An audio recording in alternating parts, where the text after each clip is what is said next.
No primeiro mandato, Trump retirou os Estados Unidos do Acordo de Paris e promete fazer o mesmo na volta à Casa Branca em 2025.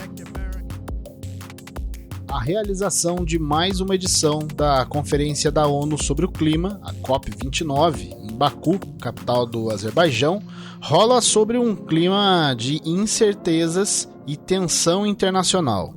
Reunindo líderes mundiais, as negociações são conduzidas por seus representantes, principalmente por ministros do meio ambiente e diplomatas de alto escalão. Mas um personagem, ausente, se tornou o maior peso sobre a reunião.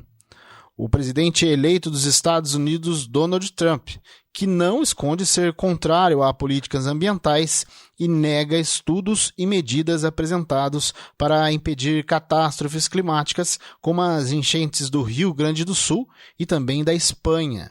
Ainda nessa semana, a noite de quarta-feira foi marcada por 2 fortes explosões na região da Praça dos Três Poderes, em Brasília.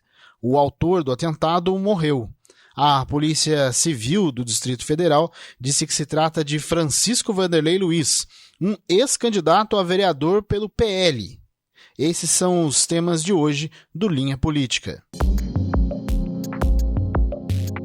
Muito bem, professor, a gente está aqui para mais um Linha Política, edição 40, redonda. Daqui a pouquinho a gente vai bater já os 50 programas, rapaz, olha só. Mais uma semana onde a gente acreditava que teríamos um momento um pouco mais tranquilo, né? Ainda na ressaca das eleições norte-americanas e os reflexos para a política brasileira, a gente tem assuntos importantes. A gente vai fazer um 2 em 1 na edição de hoje. Vamos falar um pouco de COP, vamos falar um pouco de tensão climática também, com a participação de Trump. E vamos falar também sobre a situação que aconteceu ontem, né? A gente está gravando nesta quinta-feira. Ontem nós tivemos aí um incidente, está sendo investigado, né, pela polícia, do caso do rapaz que estourou algumas bombas em plena Brasília, em plena Praça dos Três Poderes. Ele acabou aí até cometendo suicídio. E a gente vai abordar um pouco disso também, sobre reflexos e sobre significados, certo, professor? Professor, mas vamos começar a falar sobre a COP29, em Baku, capital do Azerbaijão. Ela que está sendo, aliás, ela antecede a reunião do próximo ano, que vai acontecer no Brasil, só que ela acontece sobre tensões, principalmente por uma figura ausente. A gente está falando de Donald Trump, reeleito, que vai voltar à Casa Branca nos Estados Unidos e é um negacionista de carteirinha. E isso tem colocado em xeque as propostas, os planejamentos, né, e aquilo que os países hoje reunidos no Azerbaijão para mais uma edição da COP pretendiam colocar em prática. O Trump ele inviabiliza projeções da COP, professor? A posição do Trump é muito clara, né? É negacionista. Ele não acredita que essas variações do clima são provocadas pela ação do homem, né? O próprio Milei, que é um presidente da Argentina, que é um aliado do Trump, afirmou que isso são coisas da natureza. Já há reflexos, né? Na posição, apesar do Trump não ter assumido a presidência, mas todo mundo sabe que ele é contra essas atitudes, né? Ou seja, ele, de uma certa forma, boicotou quase todos os acordos entre os países, diminuição do efeito estufa, né? Essas COPs, na verdade, são sendo reuniões entre países em que os assuntos são discutidos, mas pouca solução é encontrada pelo mundo, né? Em função dessas distorções, porque, na verdade, os países desenvolvidos querem defender a sua posição de produção, né? Lá no Azerbaijão, o presidente disse que o petróleo é uma dádiva de Deus e, portanto, tem que ser explorado, né? O que, de uma certa forma, a Marina Silva, nossa representante, em seguida disse, olha, tudo bem, é um presente de Deus, para tanto a gente precisa cuidar com muita atenção, não é assim. Então, o mundo, na verdade, está precisando de grana, dinheiro, e eles não estão muito preocupados com os aspectos climáticos, né? Os países em desenvolvimento, você veja, no caso dos Estados Unidos, a própria eliminação, foi adiado, né? A eliminação da energia atômica, que na Europa, de uma certa forma, já foram praticamente eliminados. Então, aí existem interesses de países, problemas econômicos ainda estão prevalecendo, apesar dos desastres que nós assistimos e que nós, de uma certa forma, somos vítimas, mas me parece que as nações desenvolvidas estão mais preocupadas em manter a situação atual. E agora vamos ver no Brasil, né? E o Brasil é olhado com muito ceticismo, porque é um país que não consegue resolver os seus problemas internos, como, por exemplo, reforma tributária, gastos do governo, né? A dívida pública. Como é que ele vai ter, né, meios, recursos para poder receber desses países um fundo que é monstruoso, né? São $1 trilhão, né? Que está à disposição do meio ambiente, mas para isso precisa se preparar. Não é simplesmente achar que nós temos floresta, somos um grande player nesse assunto, mas precisa ter ações, diminuir o desmatamento, ser mais ativo na questão da proteção do meio ambiente, né? Enfim, coisas que o Brasil, de uma certa forma, até agora não apresentou nenhuma perspectiva positiva, pelo menos não foi discutido.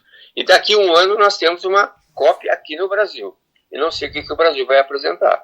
Quais são os dados que o Brasil vai apresentar. Inclusive a ausência do presidente Lula, e até porque, primeiro citar, né, ele está ausente por questão de saúde física, mas foi sentida exatamente porque era esperado, já que o Brasil vai receber a COP de Belém, né, ela vai ser realizada em Belém no próximo ano, é a COP 30, e essa sim tem pautado, tirando a situação Trump, mas essa tem pautado projeções internacionais, né? Há uma perspectiva de que essa será, pelo menos, uma COP menos esvaziada.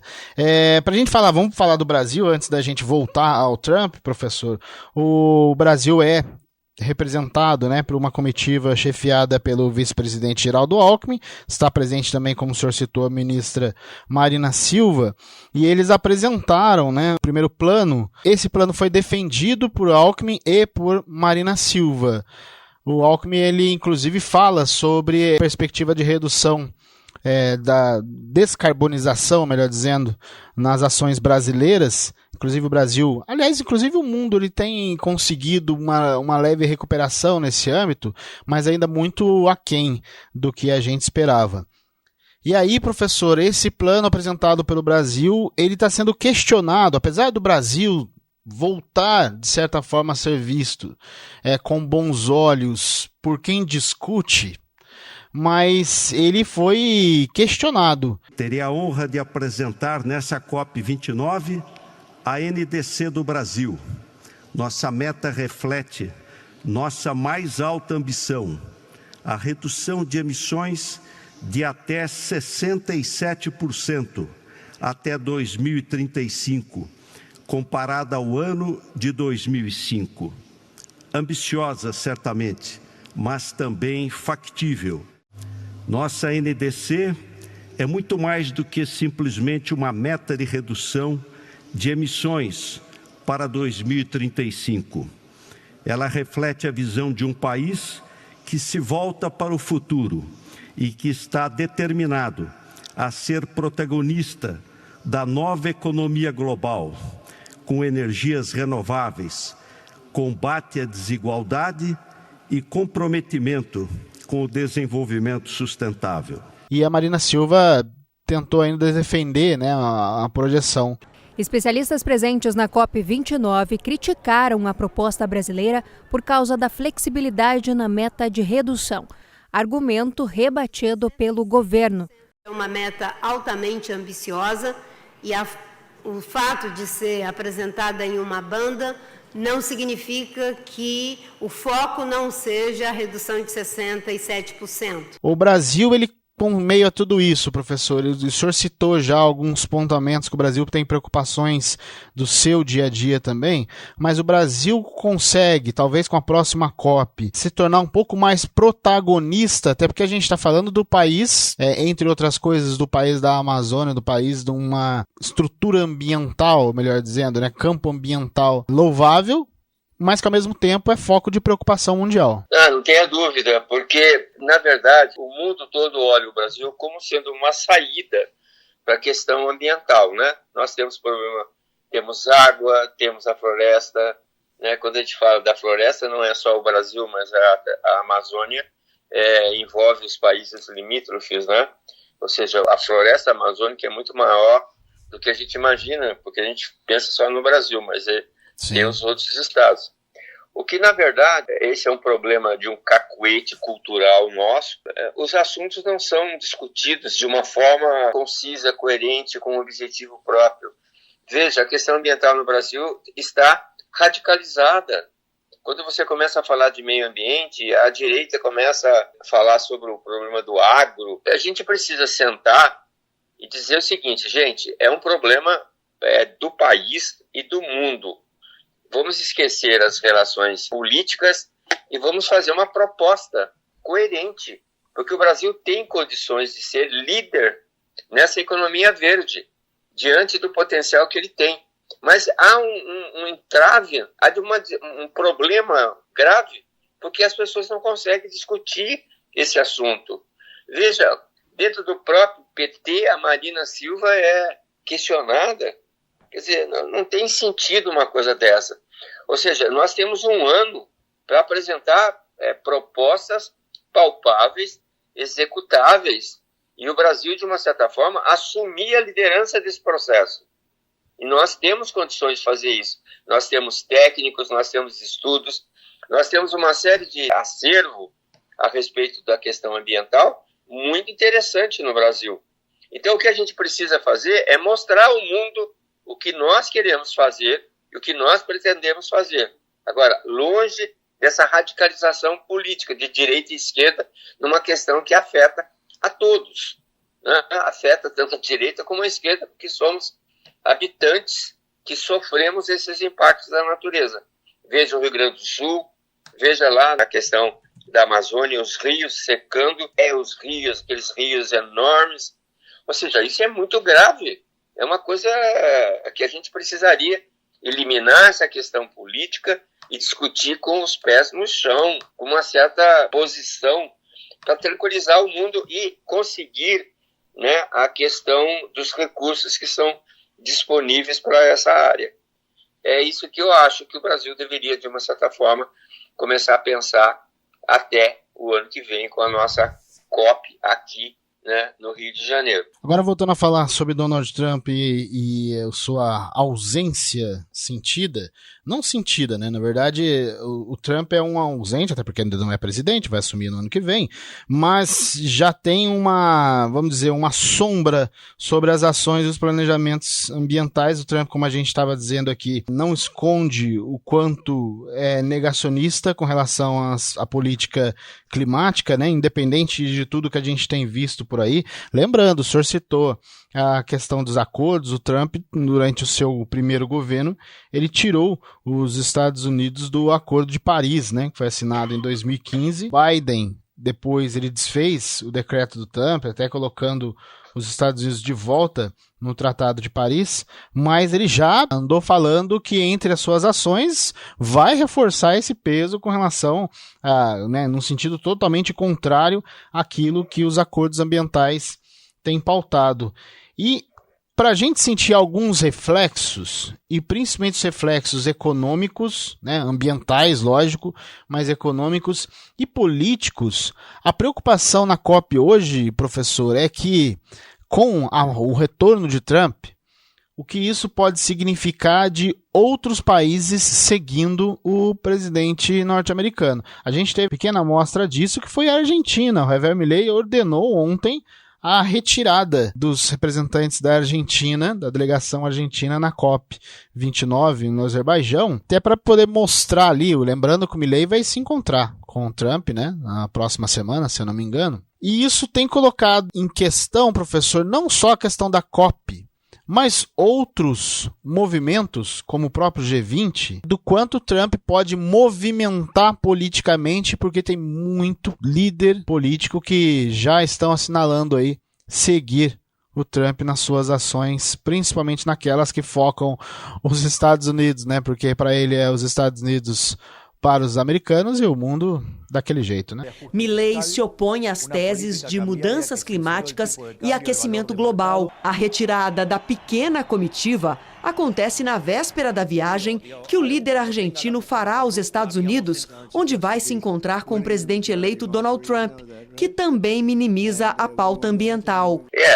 A saída da delegação, né, por ordem do Milei, é uma situação que a gente não consegue entendemos. Ele quer demonstrar, né, já uma posição de relação, de boas relações com o Trump nos Estados Unidos, que vai assumir o ano que vem. Eu acho muito complexa essa questão, porque, como eu já falei, envolve a questão econômica. Veja o Brasil. Nós temos todo esse potencial, toda essa possibilidade, né, de liderar um processo, mas estamos discutindo a questão da exploração de petróleo. Quando o mundo vai numa direção, a situação do Brasil é uma situação muito delicada nesse aspecto. E como eu já falei, a questão política, a presença do Trump é um risco brutal, né? Porque ele pode, de uma certa forma, influenciar outros países que estão com disponibilidade de investimento, inclusive, de mudarem de posição, né? A gente não sabe o que ele vai fazer nos Estados Unidos, pelo que ele vai fazer, ele vai mexer em tudo que está estabelecido, né? Precisaríamos sair dessa questão política. É que os países criam-se metas, mas eles não cumprem. Esse que é o grande problema.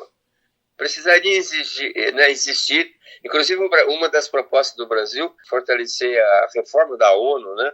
Porque a própria ONU não está conseguindo liderar todo esse movimento. Ela promove esses encontros todos, mas, na verdade, ela não consegue liderar, não consegue ter uma força que faça com que esses países se direcionem para uma única solução. Então, fica a questão da ciência, a questão do negacionismo, a saída da delegação, né, por ordem do Milei, é uma situação que a gente não consegue entendemos. Ele quer demonstrar, né, já uma posição de relação, de boas relações com o Trump nos Estados Unidos, que vai assumir o ano que vem. Eu acho muito complexa essa questão, porque, como eu já falei, envolve a questão econômica. Veja o Brasil. Nós temos todo esse potencial, toda essa possibilidade, né, de liderar um processo, mas estamos discutindo a questão da exploração de petróleo. Quando o mundo vai numa direção, a situação do Brasil é uma situação muito delicada nesse aspecto. E como eu já falei, a questão política, a presença do Trump é um risco brutal, né? Porque ele pode, de uma certa forma, influenciar outros países que estão com disponibilidade de investimento, inclusive, de mudarem de posição, né? A gente não sabe o que ele vai fazer nos Estados Unidos, pelo que ele vai fazer, ele vai mexer em tudo que está estabelecido, né? Precisaríamos sair dessa questão política. É que os países criam-se metas, mas eles não cumprem. Esse que é o grande problema. Precisaria existir, inclusive uma das propostas do Brasil, fortalecer a reforma da ONU, né? Porque a própria ONU não está conseguindo liderar todo esse movimento. Ela promove esses encontros todos, mas, na verdade, ela não consegue liderar, não consegue ter uma força que faça com que esses países se direcionem para uma única solução. Então, fica a questão da ciência, a questão do negacionismo, a questão econômica, e fica muito difícil da gente ter uma noção. Eu estou muito preocupado com essa Copa do Brasil, o que o Brasil vai apresentar. Diante, inclusive aqui, né, da Argentina, logo aqui do nosso vizinho, tomar uma atitude dessa natureza vai criar problemas para nós também, porque se a gente poderia pensar numa hegemonia sul-americana, né, de defender o continente sul-americano.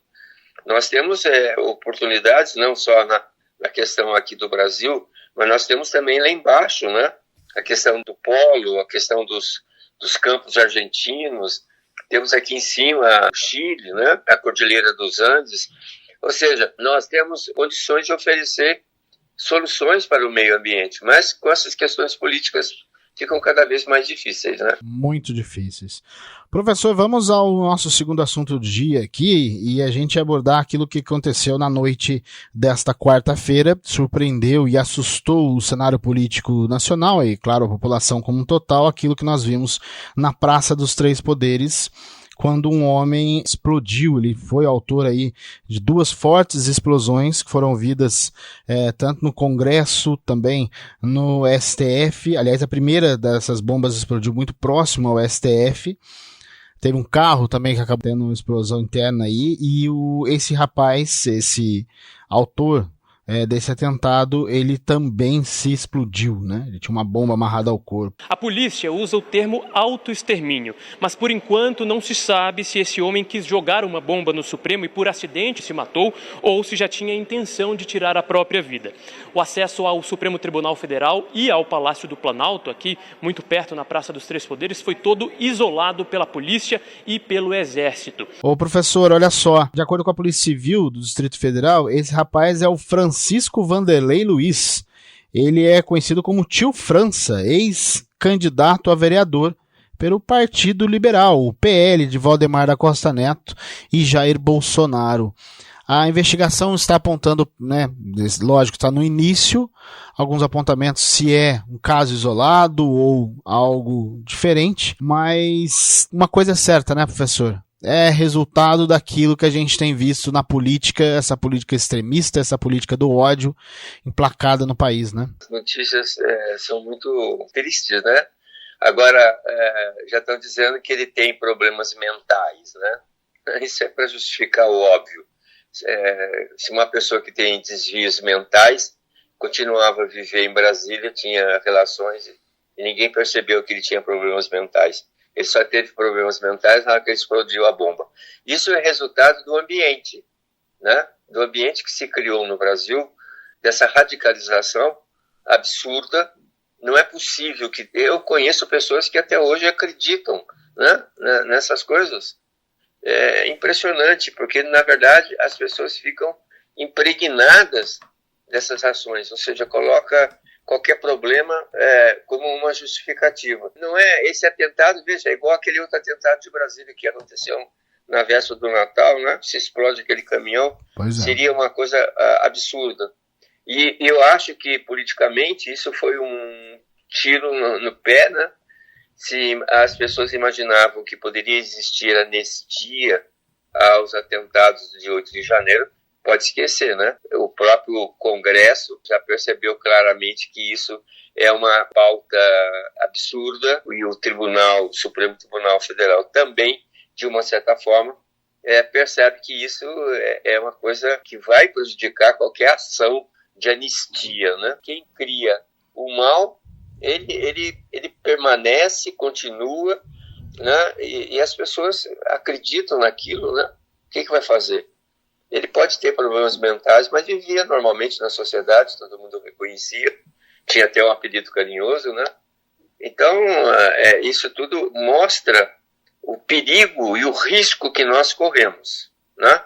E outro dia o Bolsonaro fez um artigo na Folha de São Paulo: aceitem a democracia, coisa mais absurda. E eu acho que foi muito interessante, porque ninguém comentou essa carta do Bolsonaro na Folha de São Paulo. Ninguém comentou, porque é um absurdo a gente comentar isso, porque não tem nem sentido. O que ele fez contra a democracia, e agora ele vem dizer, aceitem a democracia. Que democracia ele imagina que é? O que ele imagina o que é democracia? Eles estão, de uma certa forma, esse radicalismo da extrema-direita, a cada dia que passa, ele está perdendo a sua importância, né? Fortalecendo a direita, e eles estão sendo, de uma certa forma, marginalizados nesse processo, porque é gente que não tem condições de participar de um processo político. São terroristas, são mesmo. São pessoas que não têm o senso mínimo de civilidade. Muito bem. E só para a gente deixar aqui a coisa um pouco mais encaminhada, o inquérito da Polícia Federal sobre essa situação toda das explosões, principalmente com relação à bomba também próxima ao Supremo Tribunal Federal, ele foi encaminhado ao ministro Alexandre de Moraes. Então, que é a figura icônica nessas questões. E o próprio Alexandre de Moraes, ele já se manifestou, ele destacou aí que esses fatos, ele não acredita que esses fatos são isolados, e sim, tem origem no gabinete do ódio, né, instalado ainda no governo de Jair Bolsonaro. O ministro destacou ainda, professor, que ele não acredita numa pacificação no país sem que haja uma punição severa a esses criminosos, ou seja, a resposta deve vir na mão pesada de Alexandre de Moraes. Ou seja, é mais um tema que deve ter outros episódios para a gente poder abordar aqui no nosso Linha Política. Professor, eu vou já agradecendo ao senhor por mais um programa, de novo, lembrando, programa número 40, 40º programa já, a gente está arrumando para o 50º. Linha Política tá daquele jeito, hein? Está crescendo, né? A gente não imaginava que ia ter essa repercussão que está tendo, né? Vamos esperar, não há dúvida, o próprio Alexandre já manifestou dizendo que não existe possibilidade de pacificação com anistia aos criminosos. E o Brasil não pode perder essa oportunidade, porque se tivesse criminalizado os torturadores, assassinos, né, da Revolução de 64, talvez a gente não tivesse ainda esses resquícios de uma extrema-direita radical, que acha que o Exército Brasileiro é a única coisa que resolve o problema do país, inclusive colocando sempre numa posição desastrosa uma força que é a nossa defesa, né? Tem que punir e punir severamente para que essas pessoas percebam claramente que democracia é uma coisa séria. Muito bem. Professor, ficamos por aqui. Na próxima semana a gente vai voltar com algum outro assunto. Esperamos talvez um assunto um pouco mais positivo, né? Mas a política também não ajuda, né, professor? Mas a gente volta na próxima semana. Um abraço para você, Francisco. Um abraço a todos aí. E vamos ficar na escuta, né? No Brasil tá engraçado, não tem notícia nenhuma, daqui a pouco aparece um monte de notícia, né? Pois Mas enfim, é isso aí. Tá bom? Um abraço para você, um abraço a todos aí. Essa foi a edição número 40 do Linha Política. No programa de hoje você ouviu áudios da TV Bandeirantes, SBT, CNN e UOL. Ficamos por aqui. Apresentação e produção de Francisco Assis, participação e comentários, Márcio Meirelles, operação de áudio, Edson César, edição, Cassiane Ribeiro, design, Dias Henrique.